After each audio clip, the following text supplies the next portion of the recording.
times. Our history is full of suspenses and adventures.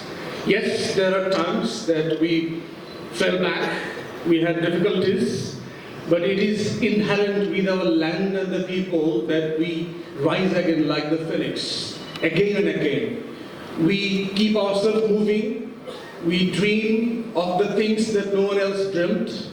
There is a historian, Gokhale used to say, what the Bengal used to think today, India thinks tomorrow. That's the kind of intellectual advancement that the Bengal Delta had in our history throughout centuries. So yes, there are difficult times, but I can assure, and you can see all the political parties, Mustafa is here, and hopefully the next finance minister of the country, and he can assure and other political activists that we're all here to confirm that investments, investors, safety, deregulation, investment, climate improvement, all of the things that is required, and in particular, of course, getting the capital market flow in favor of the people, not for the oligarchs.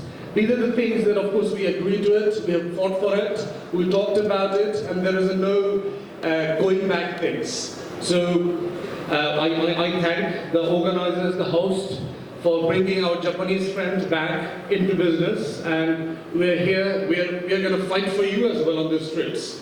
So the better climate, the better trading environment are given by the state and the government of today and the future governments.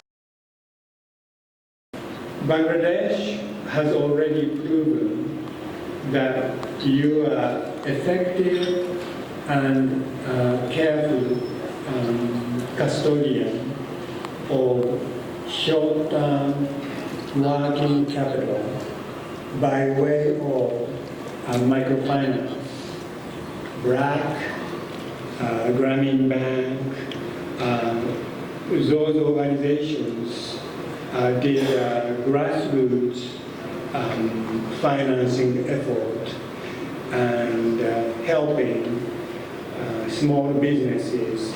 But just from an investor's perspective, those are probably very good opportunities just from a long-term view. Because firstly, on a bottom-up basis, companies both in Bangladesh and Sri Lanka, I would say in general, in the frontier and emerging market universe, are very well run. Fundamentals are very stable. So yes, there are issues in the banking sector in Bangladesh, but you have companies in the consumer space, some of the well-run banks in telecom. Fundamentals are very stable. The point I'm making is valuations in Sri Lanka bottomed out end of 2022. I remember the P/E ratio of the whole market was about 4 times at the end of 2022, beginning of 2023. And even a similar situation of high inflation, high interest rates.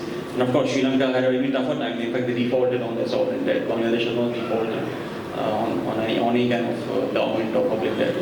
And things started improving from then.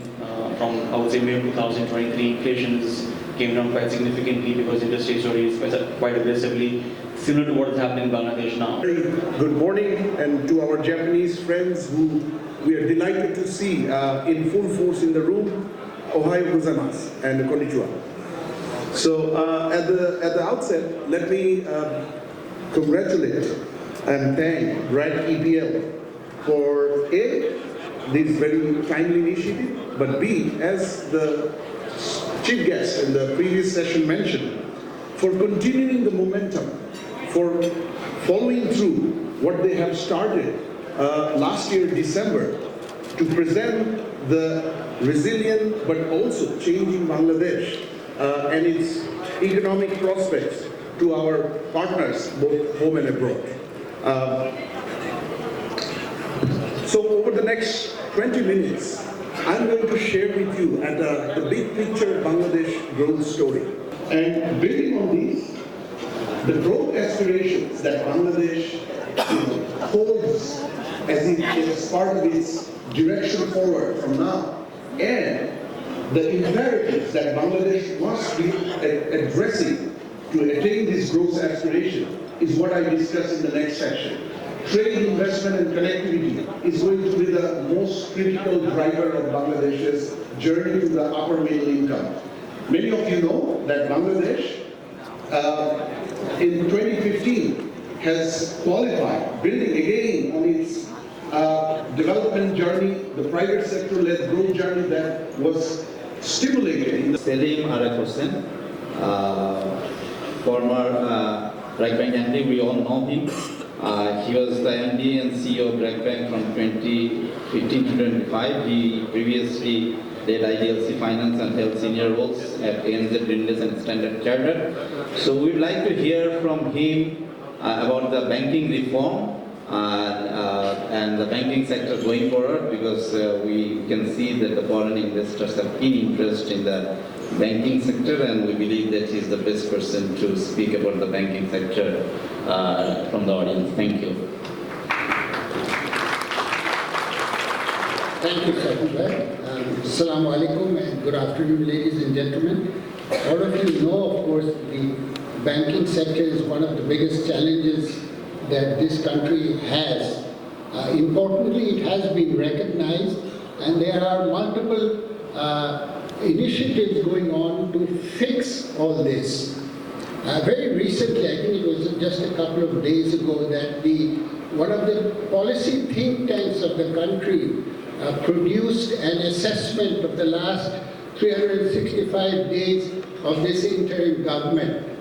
And I am happy to say that the area of the banking sector, the central bank initiatives, actually came out green, right on tap.